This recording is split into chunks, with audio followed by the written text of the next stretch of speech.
V bistvu je bilo samo vprašanje časa, kdaj se bo v BMW-jevi ponudbi pojavil X3 z linijami, ki malce bolj spominjajo na kupeje, torej X4.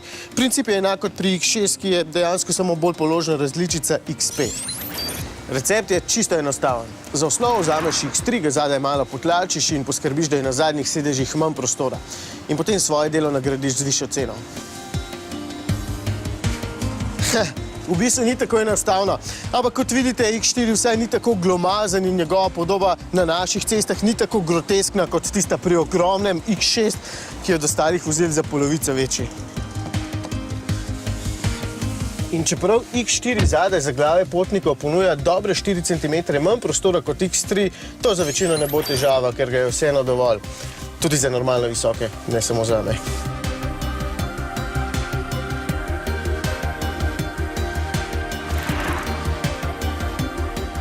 V notranjosti ne moram odkriti česa novega. Tole je kopija armaturne plošče iz X3, kar naj ne zveni kot slabost, ker je okolje vrhunsko.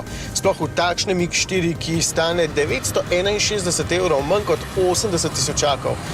Ja, veliko, že mora biti dober, ne? In je vrhunski. Sploh s tem paketom M, ki mi je dejansko najbolj všeč zaradi tega debelega volana in zaradi odličnih sedežev. Čeprav je tudi X4 eden tistih avtomobilov, ki se mi zdijo nepotrebni, vseeno je prevelik in preveč nastopaški, pa moram nekaj priznati, da se nenormalno dobro pelje, sploh za svojo velikost oziroma za višino. Zelo dolgo ostane nevtralen, občutek na volanu je odličen in dejansko sploh ne deluje štorasto, ko se takole preganja malce hitreje. Vozniško je bolj prepričljiv od X3, sploh pa s tem 3-litrskim dizlom konkretno sune. Do 100 v manj kot 6 sekundah in navora je vedno ogromno.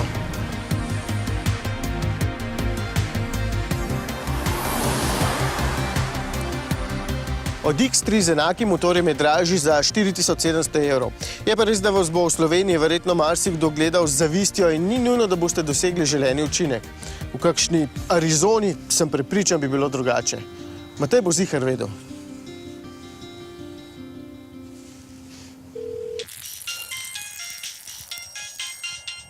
No, da vidim, če se bo javil. Si pa malo večji od mene.